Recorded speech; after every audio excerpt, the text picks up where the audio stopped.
Endilikte işe kız tahlil kalaylı hürmetlik vatandaşım görüyorlar vaziyetini.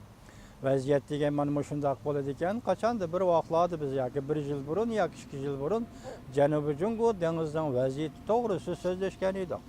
Endilik 2016 yili degidek yoki 2017 yili kirish bilan yilning 5 taki hozirgacha biz Sharqiy Shimoliy Osiyo vaziyati to'g'risida so'zlashgan edik.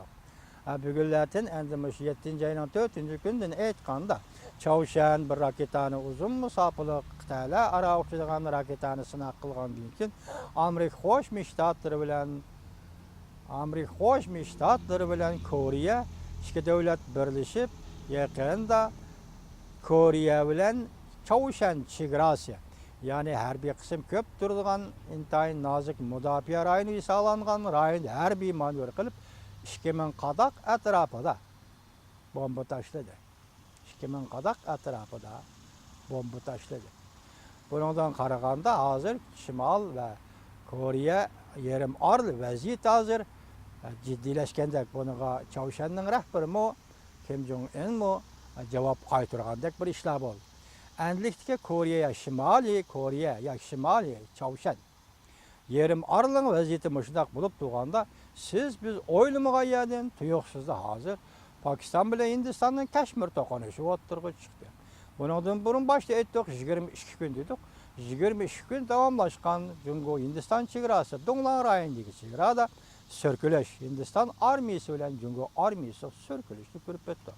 Endilikda siz ko'rib o'tdingizki, Ladakh rayoni Bangong ko'l bo'yida Tibetla sargardon hukumatining yuqori darajalik rahbari Lobsang Sangay Dalay Lama bilan daramsalada qisqacha ko'rishgandan keyin Bangong ko'l bo'yiga kelib Tibetlarning davlat bayrog'ini ko'l bo'yiga qodidi degan gap.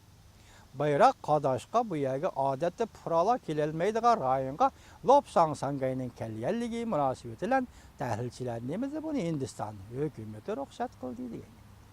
Demek hozir Hindiston hukumati ruxsat qildi Lobsang Sangay Tibetning mustaqillik bayrog'ini Bangong ko'li bo'yiga qodidi. Bu harakatning ta'siri mayli uzun bo'lsin, mayli qisqa bo'lsin, mayli bu bayroqni qayta elib etsin yoki bayroq bu yerda abadiy tursin, bu masala muhim emas. Yangidan vaziyatga yangidan qo'shilgan yangi bir hodisa sifatida bugun Tibet bayrog'ining Ladakh rayonida Bangong ko'l bo'yiga qodilishi buning o'zi bir vaqa, buning o'zi bir vaziyat. Belki vaziyat ustiga yetib kelayotgan vaziyat, belki Jungo Hindiston chegarasidagi jiddiylik qo'shilib kelayotgan jiddiylik vaziyat degan mana shundoq paydo bo'ldi-ki, hurmatli vatandoshlar. Endi Ladakh bu karvon yo'li jo'grafiyalik nimasini o'rlash nimasini toza yaxshi bilmaydi ekanman. Uyg'urning Ladakh yo'lida karvon deydigan naqshlari bo'ladigan. Demak, Ladakh rayoni ayni chog'da Uyg'urning qog'liq taraflariga to'g'ri kelamdi yoki qanday? Bu yerga yaqin rayon hisoblanamda qanday? Men ta jo'grafiyadan toza xabarim yo'q.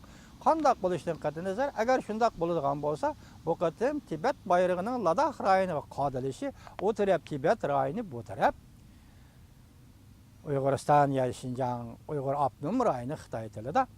Shundan sizlar ko'rib olinglar-ki, vatandoshim, vaziyat hozir endi bevositalikdan bevositalik yuzlanyapti. Bugun Donglan rayoni Tibetga munosabatli holda chegarada sirkilish Hindiston armiyasi bilan Jungo armiyasi chegarada sirkilish yuz berayotgan bo'lsa, demak bu chegaralarning o'zi yaqinligi cho'ng gap emas. Attiganlik Oqsoy cho'l, ya'ni Xitoylar Oqsoy chin deb atalgan rahmatli Turg'un Almos apandi aytib berganicha Oqsoy cho'l deb ataladigan bu chegara rayonmi dal shundoq paytda Hindiston Jungo Hindiston Xinjiang Uyg'ur avtonom rayoni va Uyg'ur avtonom rayoni chetiladigan rayonlar, chegara rayonlar. Demak, qo'shib aytsak, hozir oldirab bir nima degili bo'lmaydi. Shuningda hozir Ladakh rayonida bundaq bir vaziyat ko'tarildi. Oqsoy cho'l atrofida yana shundoq bir vaziyat o'tirg'i chiqadi yo'q. Biz buni boshdan oxiri sizlarga tahlil qilib, analiz qilib kelayotgan nima dedik? Hozir Xitoyning vatani, bizning vatanimiz mustamlik Uyg'uristonda adab ziyolilarni qo'lga olishi, ziyolilarni tozalash harakatining boshlaganligi, ularni va'danamelarni yozdirayotganligi, ularning qo'li bilan tarixni o'zgartirayotganligi, ularning vatandoshlarga uqtirish e'lon qilib tushunchalar berayotganligi өзінің siyasi meydanını, yani mındaq aytqanda mecburlanğan siyasi meydanını aşkarlaşqa mecburlavatqanlığı bu ihtimalı Şərqi Şimali Asiyanın vəziyyətiga, yoki mushu rayonda uruq partlash mümkünligiga den iborat vaziyatga munosabat bo'lishi kerak deb tushundigan edik. Bugun ham bundan bu ko'z qarashimizda voz kechmaymiz. Lekin uning qo'shilib kelayotgani hozir Hindiston Jungo chegarasi u tarafi Dunglang rayoni, endi qaraymizki Ladakh rayoni. Bayroq Tibetning mustaqil davlat bayrog'i Ladakh rayoniga qadaldi degan. Ladakh rayoni Hindiston, Tibet, Uyg'uriston mushu rayonga tushadigan bir o'yin bo'lsa, bugun ko'l bu ish yoki to'g'ri keladigan bo'lsa, yo kelmagan holatdami mushu rayon, ya'ni Ladakh rayonida Tibet bayrog'ining lapildishi va bu bayroqning lapildishiga Hindiston hukumatining dal mush kunda yo'l qo'yishi bu bir qiziq gap. 6-oyning 26-kuni Hindistonning vaziri Modi Amerika Qo'shma Shtatlarini ziyorat qilib, Amerika Qo'shma Shtatlarining prezidenti Trump bilan ko'rishdi. Biz başta sözde Prezident Vladimir Putin bilan bu qatam Hamburgdagi 20 davlat guruhi yig'ini oralig'ida Prezident Trump uchrashdi. 2 soat 16 minut so'zlashdi. Hamma masalalar o'tirg'i chiqdi Nurxon. Endi kelimizki biz tunugungi leksiyamizda shunchalik deymiz, vaqtni qisqartib Shanxay Hamkorlik Tashkilotiga Hindiston qabul qilindi. Rossiya Hindistonni Shanxay Hamkorlik Tashkilotiga kirgizganligi uchun Hindiston Rossiya Federatsiyasi Prezident Vladimir Putinga rahmat aytdi degan. Hozir Shanxay Hamkorlik Tashkiloti ishidagi ikki cho'ng davlat, yoki 3 cho'ng davlat Rossiyani qo'yib turaylik, Hindiston bilan Jungo ikki davlatning chegara rayoni to'qinish yuz berayotganligi, so'rkilish yuz berayotganligi, endi bu kelgisi Shanxay Hamkorlik Tashkilotining parchalanishiga olib boramdi va yoki yana boshqa gap bormi? Buni tushunganlar bo'lmaydi vatandosh. Yaqindan beri sizlarga vaqt chiqaramidik, ulgurib biz tayyorlayamiz xabarni. O xabarda nima deyildi? NATO Afg'oniston qaytib keladigan, Afg'oniston ishlariga qaytib ko'ngil biladigan, balki xolis Afg'onistonga qaytib askar yo'tkaydiganligini ifoda bildi. Amerika Qo'shma Shtatlarining Afg'onistonga munosabatli armiya qismlari, ya'ni 4000 nafar Amerika armiyasining askariy qismlarini Afg'oniston rayoniga olib kirdi. Ayni vaqtda sobiq prezident Obama bu rayondan Amerika armiyasi chekintirgan edi. Vaziyat mana shunday. Biz hozir vaziyatni sizlarga to'g'ri tushuntirib keldik. Sharq Shimoli Osiyo to'g'risida to'xtaldik. Tuyuqsiz endi bugun Hindiston Jungo chegarasi Dunglang rayonidagi to'qinish va so'rkilish to'g'ri so'zlangan edi. Bugun tuyuqsizlar endi Tibet Ladakh rayoni Hindiston Jungo chegarasiga Ladakh rayoni voqeasi o'tirg'ich chiqqanda bu yerda qanday talash tortish, qanday so'rkilish, qanday o'ran tovlash, shior tovlash yoki g'urra aytish emas, balki Tibetdan davlat bayrog'i, sher va tog'li, qorliq tog' va sher belgilik bayroq Lobsang Sangay Tibet yuqori qatlam rahbarlarining qo'li bilan bugun Bangong ko'l bo'yiga qadaldi. Vaziyat mana shunday. Demak, siz menga olib qarasangiz, men sizga olib qarashim mumkin. Siz menga kulib qarasangiz, men sizga kulib qarashim mumkin. Bu deganimiz nima? Bu oddiy bir gap, faqat inkas. Sizda bu harakat bo'lsa, menda bundaq inkas chiqadi. Menda bu harakat bo'lsa, sizda bu bundaq inkas chiqadi. Bu muqarrarlik. Shaxsiylar aro munosabatlik emas. Az davlat masalasi kelgan vaqtda albatta yana shunda. Bugun Ladakh rayoniga Tibetning mustaqil Tibetning bayrog'i qadaldi. Balki davlat rahbari hisoblangan Lobsang Sangayning qo'li bilan qadaldi. Hindiston hukumati buning ruxsat qildi degan gap, ati Jungo buningga qanday inkas qaytarish kerak? Masalan, qanday inkas qaytarish kerak? Masalan, Jangjadining so'zidan oldin hozir Jungo o'zining 4 atrofiga, demak hozir Hindistonni besib olish, Hindistonni Jungo xaritasiga qo'shib olish degan gapni oldi.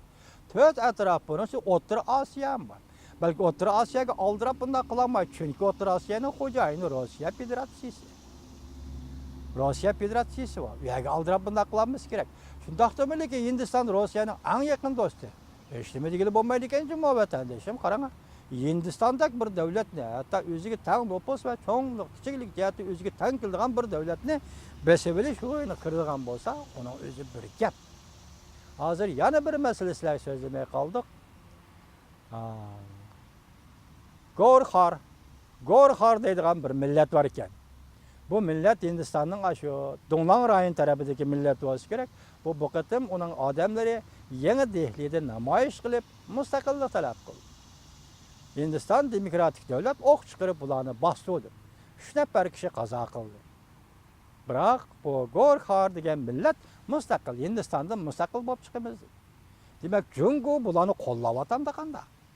Agar Jungo mushu rayonda, ya'ni Donglang rayonida 90 ming kvadrat kilometrlik muzmin ichida Gorkhar deydigan millatning mustaqilligini qo'llaydigan bo'lsa, u vaqtida Jungo Tibet bilan Uyg'urga nima deyish kerak?